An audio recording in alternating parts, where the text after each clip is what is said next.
It's spring week 10 here in Apothecaria, and in this cure episode, Mistress Sweetwater meets a minstrel who is a little early for the spring festival.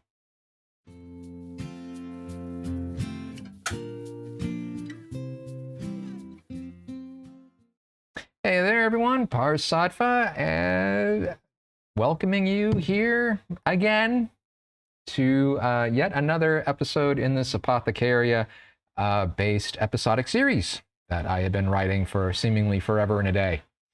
And I don't mean that in a bad way. It just seems like I've been writing this for a very long time. So, yeah, so it is spring week 10 and is a cure episode. And yeah, looking forward to reading it and hearing your thoughts on what you think about it. So, before we get into that, let me first move into guidelines. This is the one thing I will forever be saying. I'll be saying it when I do the next series that we'll be doing, which is Pip's World. Guidelines bend. Guidelines. It's all about guidelines. There are no rules when it comes to creativity. The planner and the pantser sections. So the planner, again, no surprise. It is the creative mixing bowl. It is the narration. It is what is the story and how did it come together. In the pantser section, it is, I've got it labeled as when characters say hi. Hi. So what happens? At least in my mind, what happens? We'll find out. And before we find out, we have to do a little bit of breathing and stretching. Because if we don't do that, we're not following the guideline that says you got to do what's on screen. All right, so here we go. Take a nice deep breath in. Here we go. 1, 2, 3, 4, 5, and hold. 2, 3, 4, 5. Exhale. 2, 3, 4, 5, and hold. 2, 3, 4, 5. Breath in. And stretch.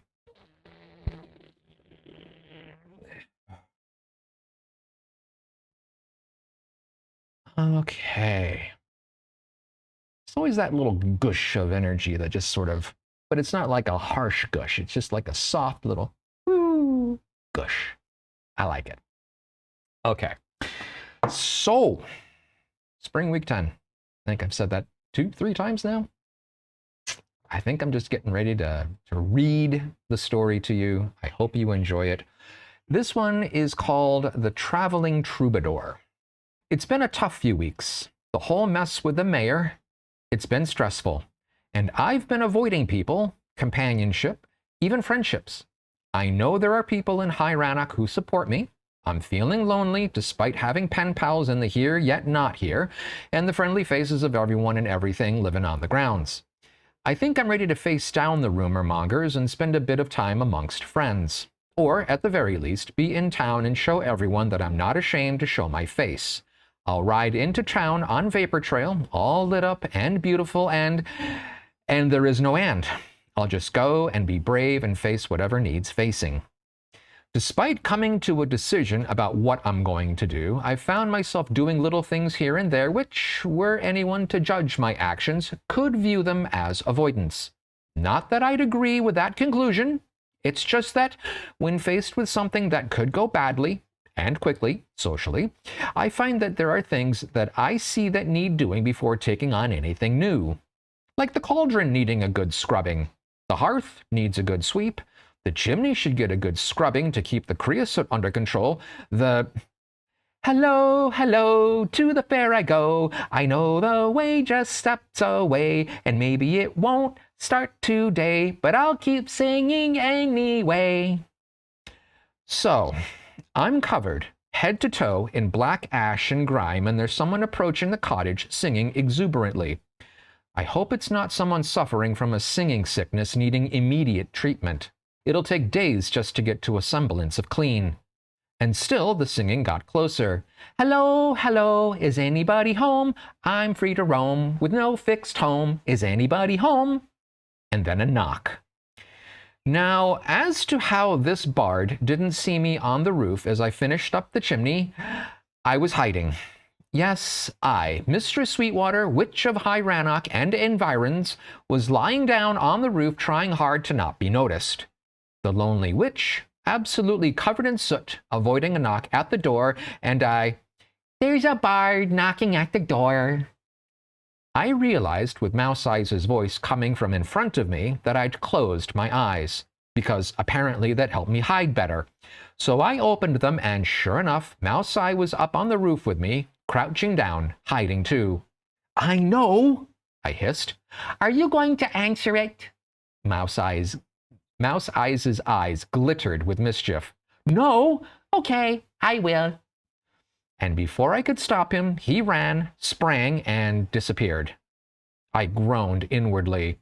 And then I heard, just one moment, please. Mistress Sweetwater is indisposed. Please come in and make yourself comfortable. There was no helping it. Now I had to come down and deal with someone. Great. She's making herself at home. You're welcome. Mouse Eye was lying down next to me again, grinning. I swear Mouse Eye should be happy I can't literally shoot daggers out of my eyes, because at this moment I was really trying hard to make them shoot something. Giving his impudent grin, I was indeed shooting something, but something less deadly and more ticklish. Fine. I'm gonna handle this the best way I can. I stood up, called for vapor trail, and waited for a second. Okay, it was a little longer than a second. It was exactly long enough for the visitor to stride out from the cottage and watch as I caught my broom, jump off the roof, and settle onto the ground. I think I felt a small cloud of ash rise up with my landing. We both started talking at the same time, then quickly stopped. Then the bard made a grand gesture and said, Pleased to meet you, Mistress Sweetwater. I'm the traveling troubadour, Bess by name, bard by trade, minstrel to all far and wide. I smiled. I couldn't help myself. There was something just so familiar, easy, fun, and it was infectious. I'd certainly caught something that turned my mood 180 degrees. I'm afraid Mistress Sweetwater isn't here just yet, but I dare say that in an hour and after a really good wash, she'll be here. For right now, just call me Ashley. Her eyes glittered back. Ashley, can I get your mistress's fire going while you wash up? That would be delightful, thank you. And that was that. I took a towel and a lot of soap with me to the stream, and Bess got the fire going. It felt like forever to get all the grime off and feel clean, by which I mean almost all the grime, because it just wouldn't all wash off. Note to self. Self-sufficiency is nice, but I bet I could hire help and not feel like I'm a walking ash pit. Even the few coughs I've had are a smoky gray. But I finally got to where I didn't feel filthy anymore, then headed back to the cottage. I hadn't forgotten that I had a visitor, but I did sort of lose track of it because I couldn't help but be a little surprised when I walked into the cottage and Bess was there in front of the fire, looking at the spirit house. You look cleaner, and a lot happier for it. Would you mind if I... And I gestured to the door. She nodded in acknowledgement, then closed the door behind her. I took a minute to get dried off and dressed, and then opened the door. I didn't see her right away, but coming from a short way off was quiet singing. I followed the sound and found Bess sitting under a tree. Either that was a very quick hour that passed, or you are a much cleaner Ashley. No, it's Mistress Sweetwater now, or just Sweet. It felt like I'd take an hour just to start to feel clean. Would you like some tea? I'd love some. We chatted all the way back to the cottage, which, to be honest, was very unusual for me. When people come to the cottage, they come with a purpose, i.e., to be cured of some affliction. And then they leave. And I like it like that. And so, to be happy and chatty with anyone is really unusual. It's a hazard of the profession, she said when I mentioned it to her. When you travel around meeting people, hearing news, learning stories, you have to be approachable, charismatic even, so don't worry, you aren't the first person to feel like you're in danger of talking my ear off. She laughed as she told me. We'd settled into the cottage, drinking tea, trading stories. She told me about some places she'd visited. But I haven't been to the Imperial City, yet. One day. And some of her adventures. But enough about me. How'd you get me talking so much? I told her about being a witch, of some of my cures, places I'd been, and some of my adventures. By the time we'd traded stories, the day was well along. I'd been talking so much I didn't notice until the slanting sun shone through a window. Oh my goodness, I just realized I'm famished. You must be too. Can I invite you to stay for dinner? It's not much, but it is tasty. She gratefully accepted. As I cooked, she sang and told stories. Most of the time it was in common speak, but here and there were different languages. Some sound vaguely familiar, while others were just plain strange. After eating and cleaning up, I asked if she needed a place to sleep. It's awfully generous, but I've got a wagon and donkey parked by the entryway to your footpath here. Marvin, that's my donkey, we'll be fine. He's got plenty to eat, and my wagon's got a bed in it. That's one thing I got early on in my travels. It may sound romantic to sleep under the stars or even under a tent, but a bed is priceless. So I'm all set for tonight. But I do want to thank you for your hospitality today. Would it be okay if I made us some breakfast tomorrow before I head into the town? Thank you, sounds lovely. Oh, are you here for the Spring Festival? It's not for 3 weeks yet, but I believe it's quite the thing. 3 weeks early? I guess I lost track of the days. It's longer than I usually stay in any one place, but let's see how things go, and if it makes sense, I'll stay for it. The sun was on the verge of dipping below the horizon when Bess, whistling, made her way towards her wagon. And as I went to bed, I felt it was like a warm spot in my soul.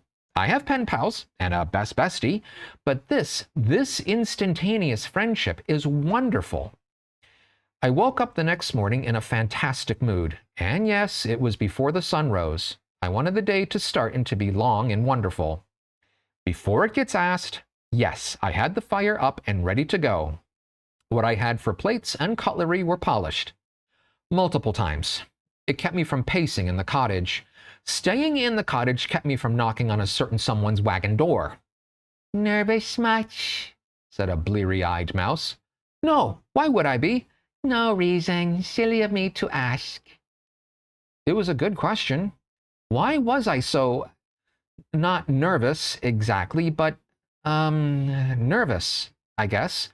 But not a bad nervous, a good nervous. Knock knock, said the very welcome figure who stepped in. Hi, I chirped. She laughed throatily. You're quite awake. Sleep okay? I did. And you? So good. Ready for breakfast a la Bess? Ravenous. Good, then let's get cooking. Bess surveyed what I had, then grabbed a few ingredients and started cooking.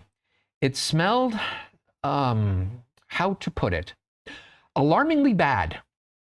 Can I help? I asked as I peered over her shoulder. There was this look on her face, a comical mix of apology, embarrassment, and overwhelm. I really wanted to surprise you with a good breakfast, and I think I really wanted to surprise myself with the ability to make one. But, it's not to be this morning. I'm sorry I wasted the food. No worries. How about this? You tell a tale or two, and I'll whip up a couple of omelets tout sweet. I tossed her cooking atrocity out and quickly replaced it with my plain Jane, but filling and tasty, fare. Meanwhile, she told a story about the love of a fisherman who lived along a river for a river nymph and the child that was born from that relationship. His name was Bank, and he lived a remarkable life. It was as if the spirit of humanity and the river water combined to form someone who could go with the flow when needed, but could also blast through and around any and all obstacles in his way. He became a wise mayor, a beneficent provider, and a fierce protector. When he died at the ripe old age of 352 years, his body was placed in the river, where it literally dissolved and washed away. I had to force myself to not pay all my attention to her telling. I didn't want to scrap yet another breakfast attempt. As we ate, I decided to tease Bess a little. Where did you learn your cookery skills? I grinned as I asked. She took a minute to chew a few extra and perhaps not absolutely necessary times. I didn't spend much time in the kitchens growing up. I was doing other things, other chores, you know? I had to ask. So what were you trying to put together this morning? She gave a weak smile. Tavern keepers make it look so easy, just throw things together and have it be delicious. So I figured, how hard can it be?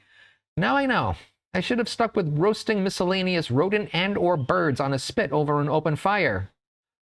Open fire? Check, but I'm a bit short on rodent. We both laughed and finished eating.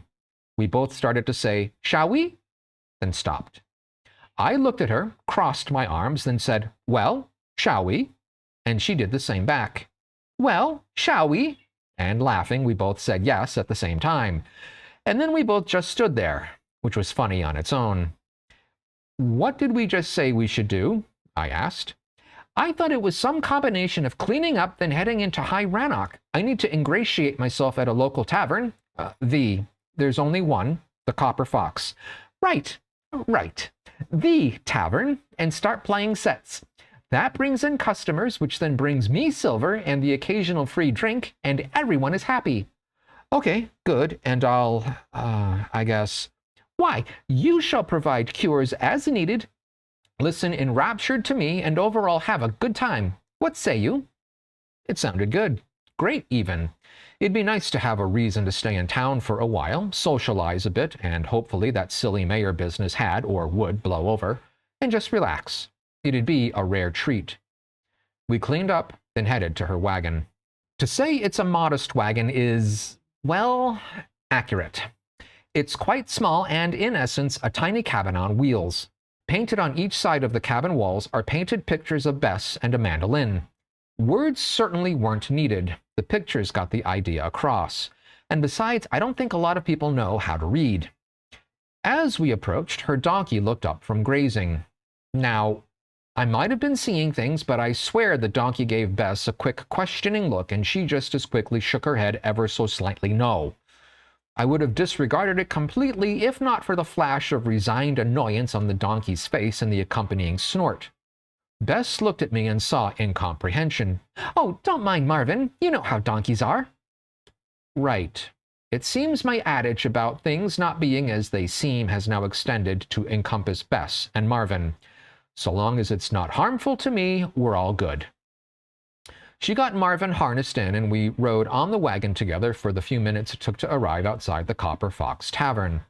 And not much after that, I'd introduced Fussy and Bess. Her wagon was positioned to showcase a bard was now in town, and she was already playing for the couple of patrons eating their meals. I felt bad that so few people were here to listen, but both Fussy and Bess assured me everything was just fine. Give it time, they said. Advertising comes in many forms, they said. It'd be the crowd tonight that would dictate just how successful, or not, Bess had been at drawing and keeping a crowd. And they were so right. The after-work and dinner crowd was bigger than usual, so said Fussy, but it was the rowdy evening crowd that Bess really played to. The songs were boisterous, bawdy, bodacious even, and a major hit. People sang, danced, swayed, mostly from the enormous amounts of beer and spirits being consumed, and overall had a fantastic time.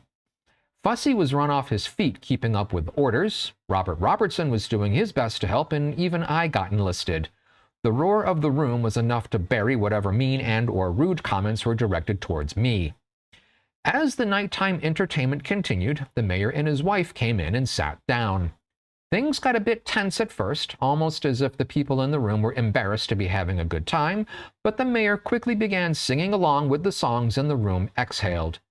His wife, a severe-looking woman, sat watching the proceedings, not participating much at all.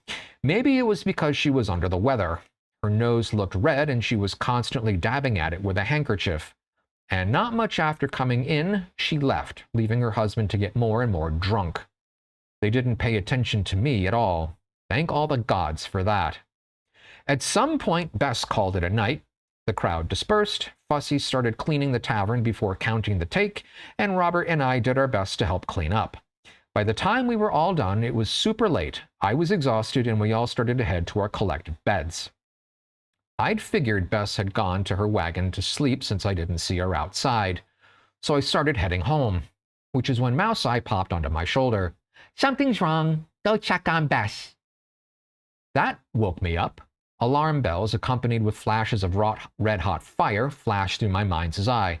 Where is she? Down near the lunar tower. As I began to run, I asked, is anyone with her? Is she okay? No, and no. Minutes later, and following the sound of coughing, I found her sitting with her back to the solid rock of the ritual stone. The little labyrinth that led to the center was still filled with debris, but she'd somehow made her way through. Bess? I called. What's happening to me? She cried. At first I thought she was referring to her coughing, and then after a minute I realized she was definitely referring to her coughing. I was feeling fine, but I needed a bit of air, so I walked down here, and then I started hacking away, but I still feel fine. Her voice is mellow, melodious, rich. The cough was rough, severe, and an octave or two higher than it should have been. She was coughing someone else's cough. I asked if she wanted company going back to the wagon. I can't go back into town. If people suspect I'm unwell, they'll at best assume I won't be performing for a few days. At worst, they'll blame me for all the pounding headaches and body aches they're going to feel from being hungover. No, I'll stay here, but can you help me? Mentally, I scanned the old witch's book and found a diagnosis. Ventriloquist cough. I needed to act fast if for no other reason than Bess's voice could be affected for days, and also because the silly goose insisted on staying out here. Even when I offered her to stay at my cottage, she declined. Okay then, time for this witch to do her thing. I raced home and scanned the book for the cure details.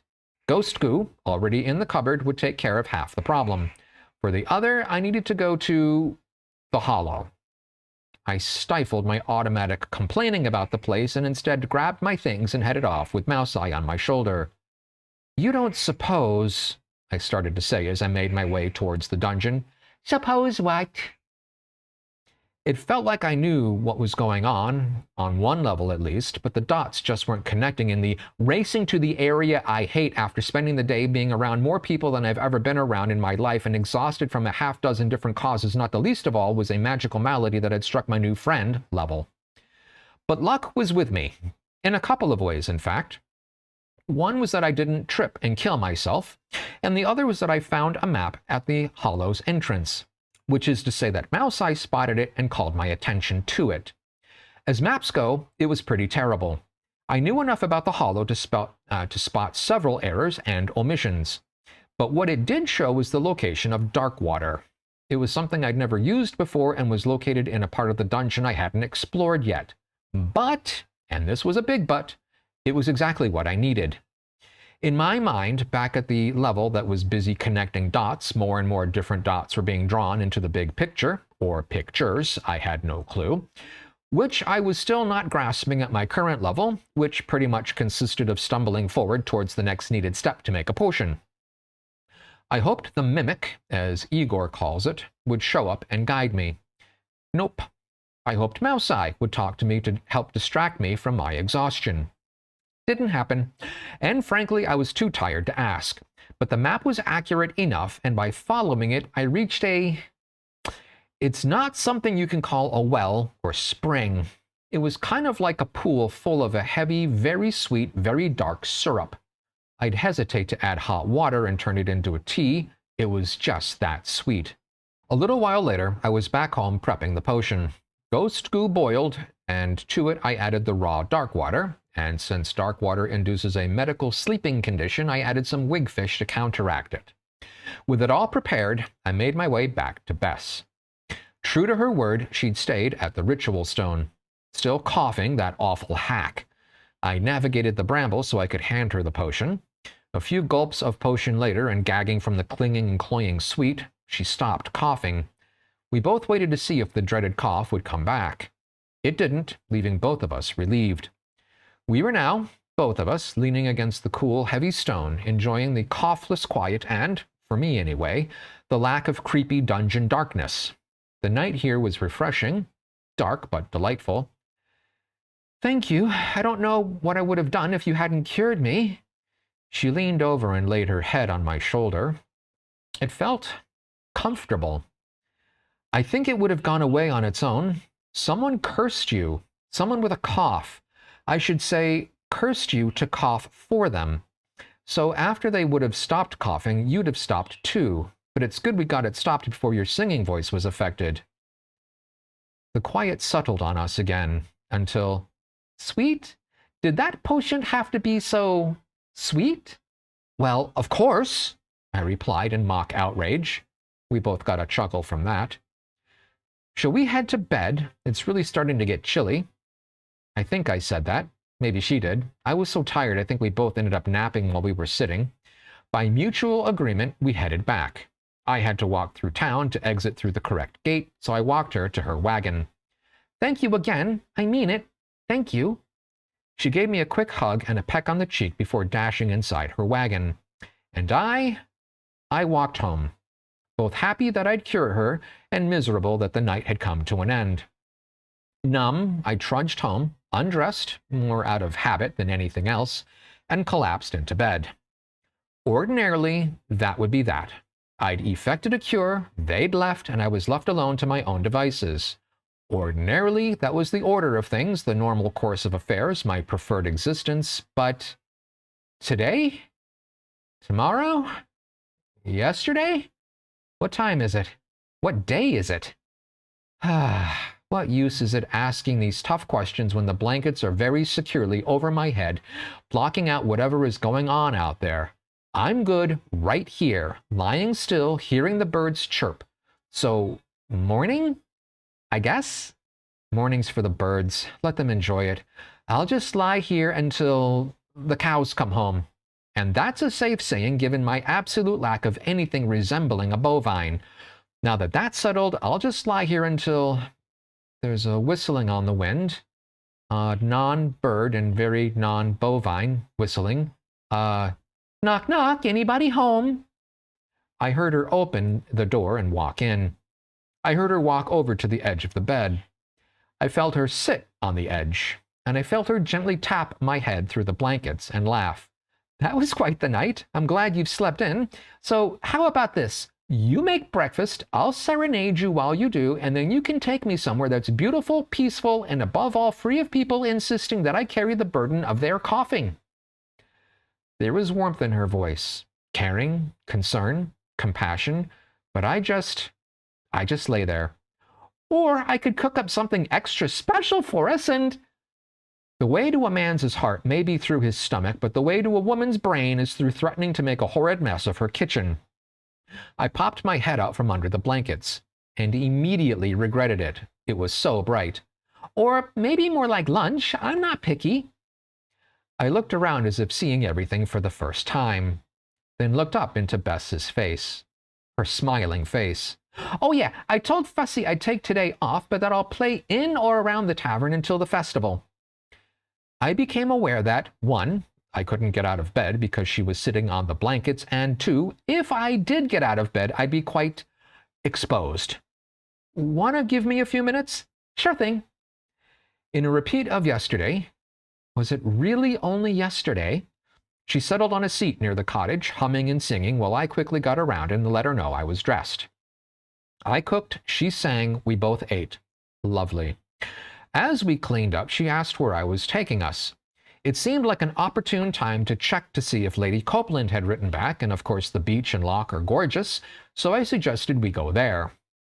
As to how, I'd never tried 2 people on my broom, but thought it'd be fun to try.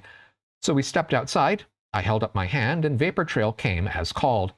That is so cool that you can do that, and I still can't believe you own a real-life flying broom. It took a few minutes to figure out what seating configuration was best, but finally with me in front and Bess behind me, arms around my waist, off we went. My head still wasn't fully there, so I kept the showboating to a minimum, but of course I had to do a little.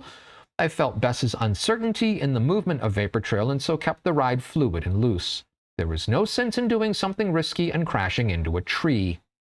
The loch's waters gently lapped the shore, a breeze kept the leaves moving to and fro, and the sand was warm. A perfect day at the beach. I told her about the message in a bottle I'd gotten from my newest pen pal. I then recited the poem she'd written. Bess's eyes went wide as the words rolled off my lips. Wow, was all Bess said. We stayed all day. We swam, sunbathed, talked, joked, traded stories. I think she began composing one to start memorializing her trip to High Rannoch. It was lovely. The sun began to set. Shadows lengthened. The breeze off the water picked up. Even the temperature began to drop. Two more things happened. The first wasn't so much something that happened, but more what was noticed. Vapor Trail, which has a perpetual glow, thanks to the popolock that merged with her, became more and more bright, comparatively, and brilliant. It took my breath away. For Bess, she was left nearly speechless. I wondered if your broom glowed, but I chalked it up to tricks of the light. But wow, was I ever wrong? How? It was as she was trying to put her feelings into words that the second thing happened. From a mist that began to rise from the loch's waters, a ship emerged. A misty, ghostly, ethereal, three-masted ship. And on the deck of the ship were crew members, looking at us, while we looked at them. And then Bess and I looked at each other. Are you doing that? Which makes sense for her to ask, because I was wondering if somehow she was. No, and I take it you aren't. Not I, said the cat. That stopped me, which is funny because her response caught my attention more in that moment than the ship and crew that had just materialized. What's that about a cat? Little red hen, an old tale. I'll tell it you sometime. Ah. As I digested that, the ship's captain came to the rail. Ahoy! What might these waters be called? Meltwater Loch, I yelled back. A pause, then, might you know the way to the township known as Racine? It's famous for its moss piglet exhibition. Bess and I looked at each other and shared shrugs. Sorry, haven't heard of it, let alone know how to get there. Another pause. Well, apparently neither does my navigator. No matter, we're here and anchored. I'd be honored if you'd grace us with your presence on board. Another shared shrug. Sure. Wonderful. Wait there and I'll have a boat launched to bring you over. I raised my hand and Vapor Trail, in all her lighted glory, shot into my hand. Or you can make your own way here. A minute later, Bess and I were on deck. And minutes after that, there were songs, dancing, and drinking all over the ship. Bess reached for an accordion and played songs. As crew members sang their songs and told their tales, she was actively listening, learning, absorbing. She collected songs and tales the way I collect reagents, every chance we get. I did hear someone say something like, well, shiver me timbers, listen to that voice, before an older crew member slapped him across the chest. Mind yourself or go below. And then the first one said something like, well, quartermaster, I hear you, but there's a mast below decks, and... followed by another slap. These ladies are the captain's guests. Would you insult the captain and his guests and sully his hospitality? There was a far more meek, no, sir. And then the quartermaster ended with, then not another word on the matter. It all struck me as odd, but then again, so much of what tends to happen to and around me is odd, I didn't give it another thought. Instead, I danced. It was fun and joyous, and thankfully didn't require much skill. Enthusiasm was all. Well, I could close this out with the nuts and bolts of the remainder of the night until finally we found ourselves to our respective beds. Instead, I'll leave it full of sea shanties, jigs, and the pure expression of being alive. That and the repeated insistence of the navigator that it hadn't been a mistake to not make a course correction to port off the coast of Albuquerque. And that is the end of the story. Okay, so after reading and doing all of the, the listening that you would have to do, I think it's time to do a little bit of breathing and stretching. What say you? Arr, maybe is what you say. Okay, let's take a nice deep breath. Here we go.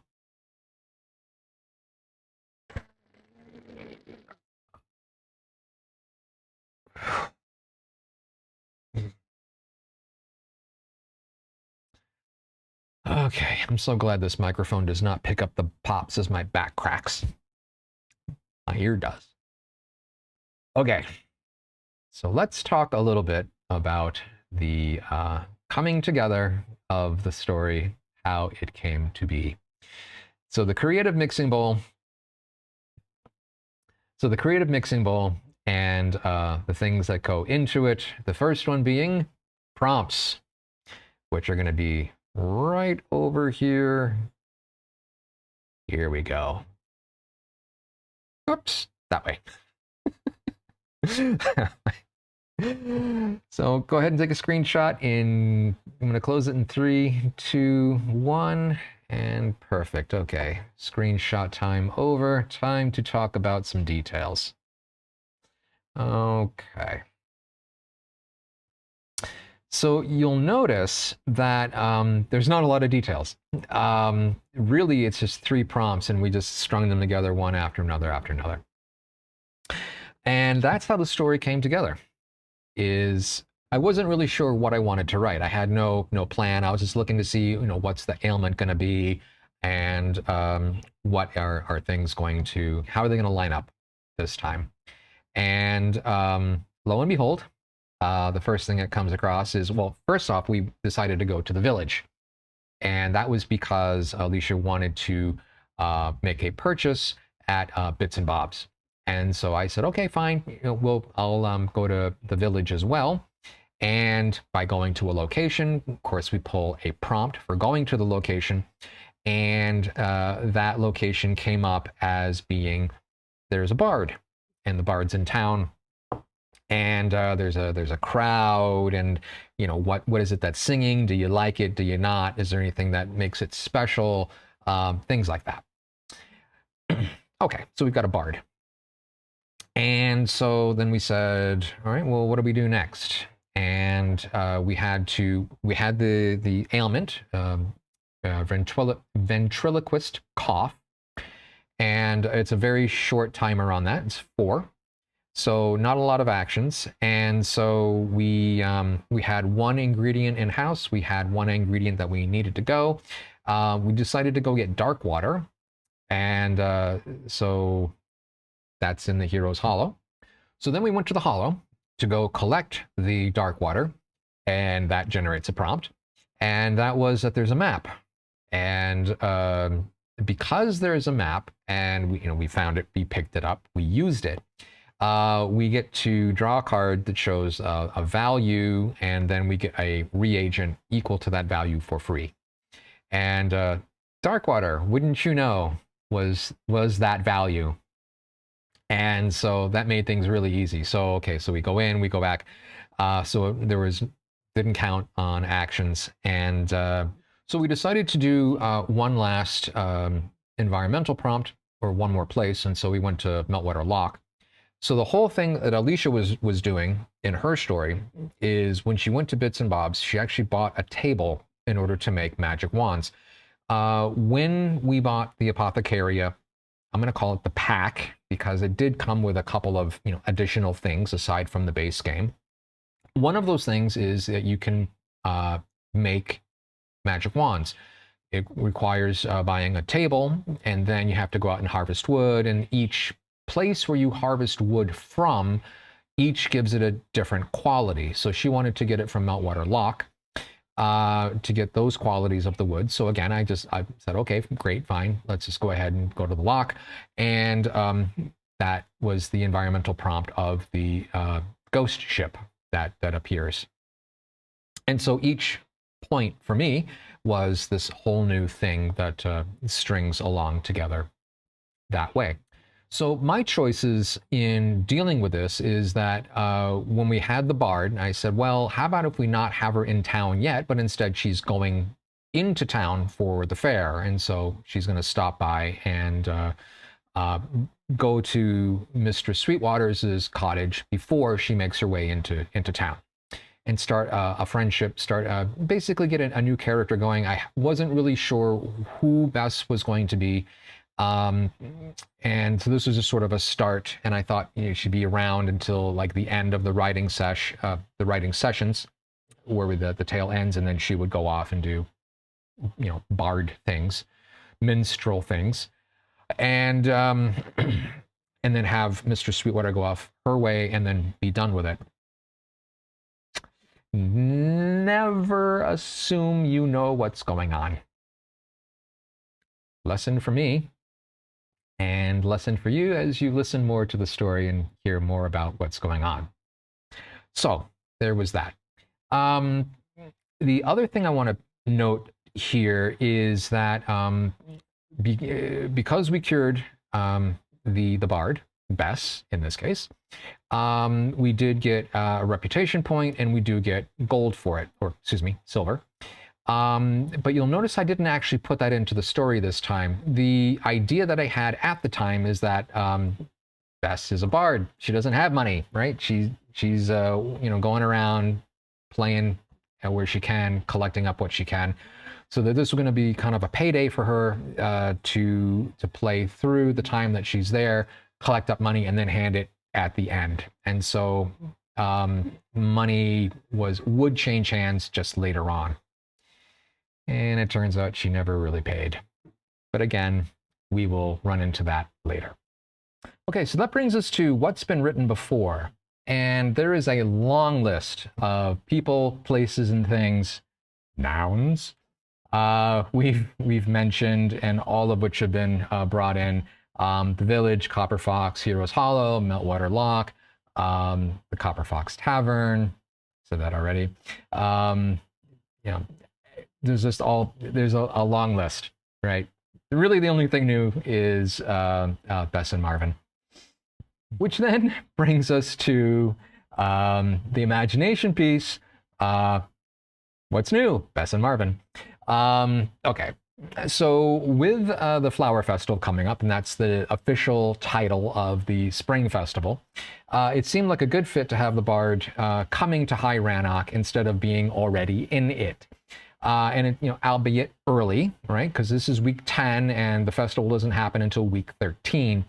So that gives lots and lots of room to have Bess come in, be a friend, and be someone who is, first off, has a very different take on things, right? She's more creative, you know, lots of song, poetry, frivolity, that, you know, fun, right? And a very people person, which Sweet is absolutely not.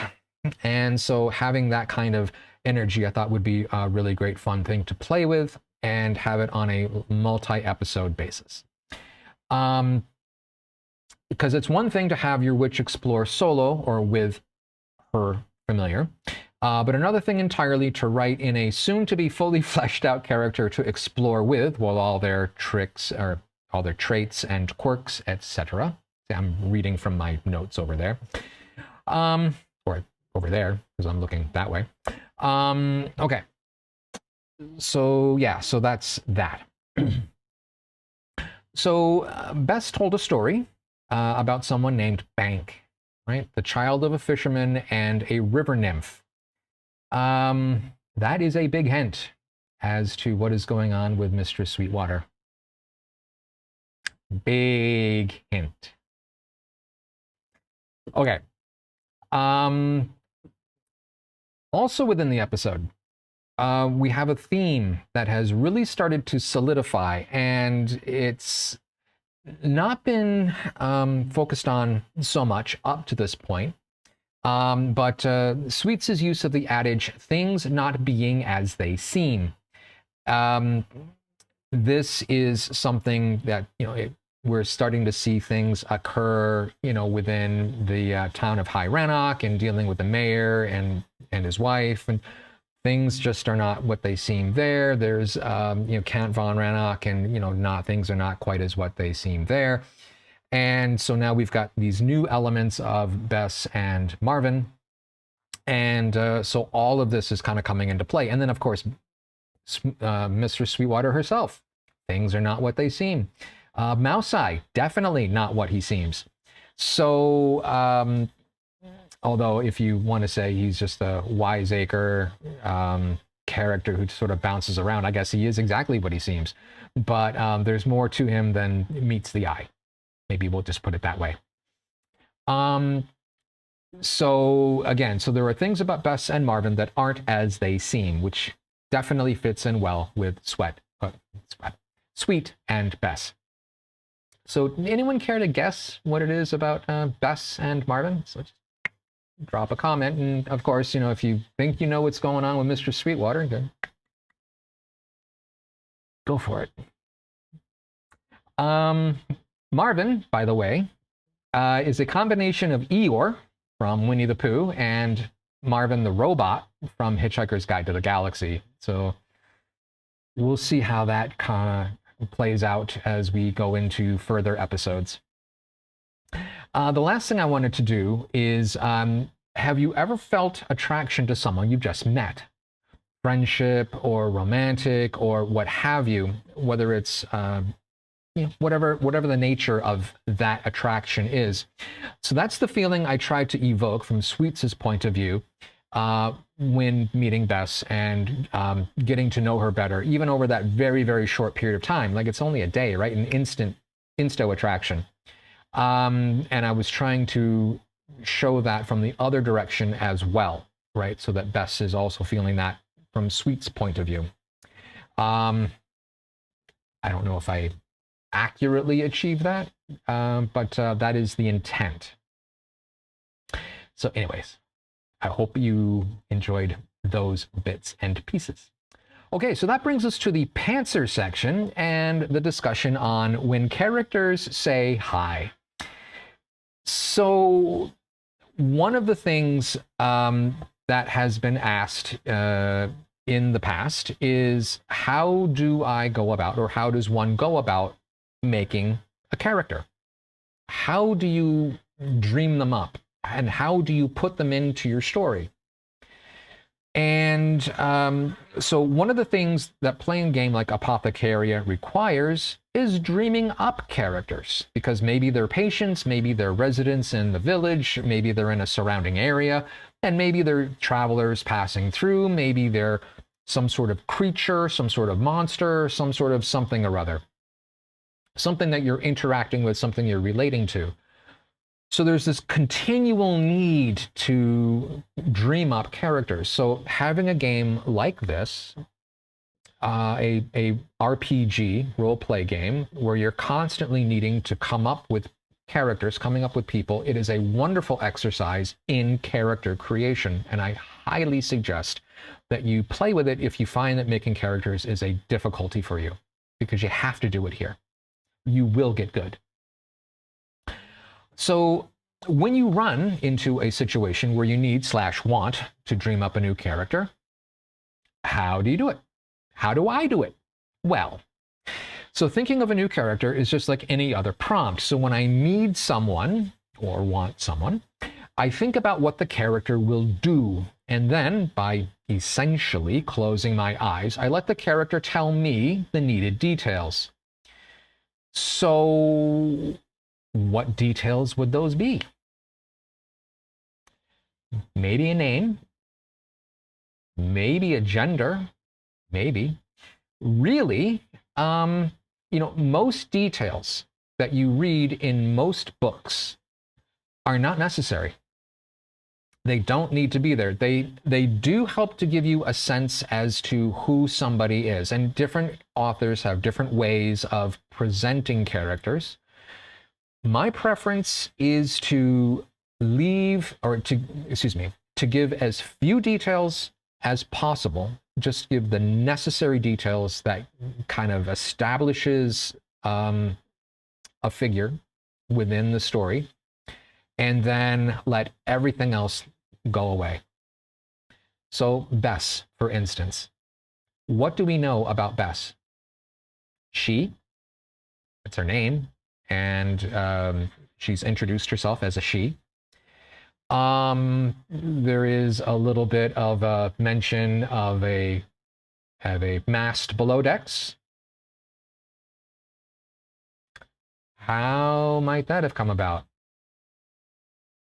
If perhaps your character comes in and first you see them as one gender, then you see them as another gender, and then as you clarify and you figure things out, who are they really? So that is one little thing, and that's sort of the hidden thing that's going on there. So I just gave it away. Anyone who puts the comment in, like, okay, you already know, unless you didn't read to this, you didn't listen to this part yet, then okay. But anyway, what else do we know about Bess? Know nothing about her appearance, nothing about her height, her weight, her clothing, her nothing. Yeah, they're Parz from the future. So I wanted to dive in here real quick and just to push a point that was being made just now in the video regarding character creation and the use of details or non-use of details. So what I was saying was that I had not written into Bess's character anything other than just the very, very few details that I gave. So the question is when you think of Bess, when she was introduced and as she's progressing along through the story, what did you see? What did you see in your mind's eye? What does she look like? How does she dress? What's her mannerisms? All these things that I don't talk about. What have you filled in? I bet you have. And this is exactly what I'm referring to, is letting the reader make the decisions about the details about a person's makeup, a character's makeup, that is not explicitly put into the narrative. So for Alicia, who she said she could see gypsy pants and like ribbons in her hair and braided hair and whatnot, and very, very gypsy, and roaming about the countryside in her wagon and all that kind of stuff. That was her picture for Bess. What's yours? And if you don't mind, drop a comment. I'm asking for a lot of comments in this video because I think there's a lot of opportunities to put comments in. So here's another one. What did you see as Bess's appearance when she was introduced? So that was one thing. So the second part to that, in the sort of the flip side to things, is that when you do put in a detail into the narrative, keep in mind that unless you come in later on and talk about that detail, it's pretty well set in stone.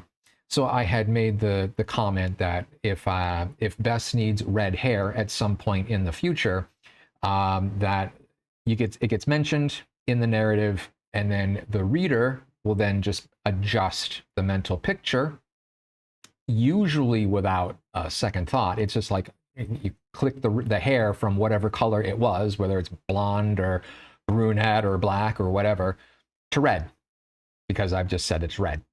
And then you move on.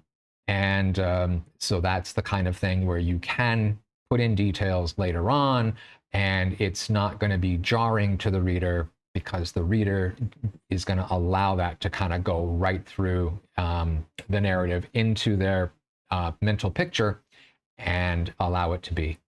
So those are the two things I just wanted to mention. Let's go back to that other guy.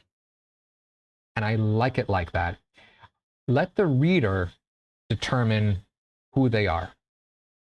Let the reader determine what it is that they look like. Let them determine the details that just simply aren't important. If there is a detail later on that needs to be brought in that has to be there for some reason, it turns out Bess has red hair for whatever reason. All right, you mention it at some point in the future when it needs to be there, and then the reader will just shift their mental picture of Bess to have red hair, and we move on. But there's no need to bring up a whole bunch of descriptors just to fill space. You don't need to. Let the reader fill in the details that are, in your mind, not necessary. Okay, so that's how I do it, is I let the actions speak for themselves. I let the conversation tell who they are. The name can oftentimes put details, imply details that maybe you wouldn't necessarily need otherwise. Or you can put in a detail like Goldilocks. Goldilocks, you know the color of her hair. So that would be an easy thing. Like, Goldilocks had golden curly hair. Well, okay, you've just repeated yourself. You don't need to do that. So if you can find a name or like a little quick descriptor of something, you can drop other details entirely from needing to be explicitly mentioned inside your narrative. So coming back to my character creating for a moment. So for me, having characters that are as ambiguous as possible suits me just fine. I don't need to dictate race, skin color, features, blah, blah, blah, blah, blah. That's for the reader to do. I think if I add unnecessary details, it excludes choices a reader can make on what they see in their mind's eye as they read.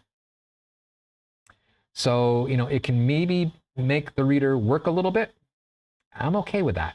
Other authors, they're going to put things in so that you're given parameters and then you move on to something else.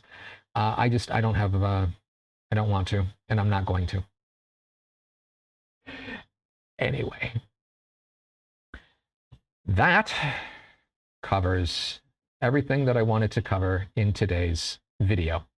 So before we wrap it up completely, let me bring you over to the last line of the Drawing Expressions haiku, which goes, a creative space, holistically supportive. Please like, share, subscribe. Please. And now, let me just express my gratitude, my appreciation for having listened through this far, having listened to these stories up to this point, hopefully listening to these stories through to the end, and enjoying the process the entire way. Thank you so much. It really means a lot to have you along on the journey with me. So I will see you in 2 weeks' time, and until then, bye for now.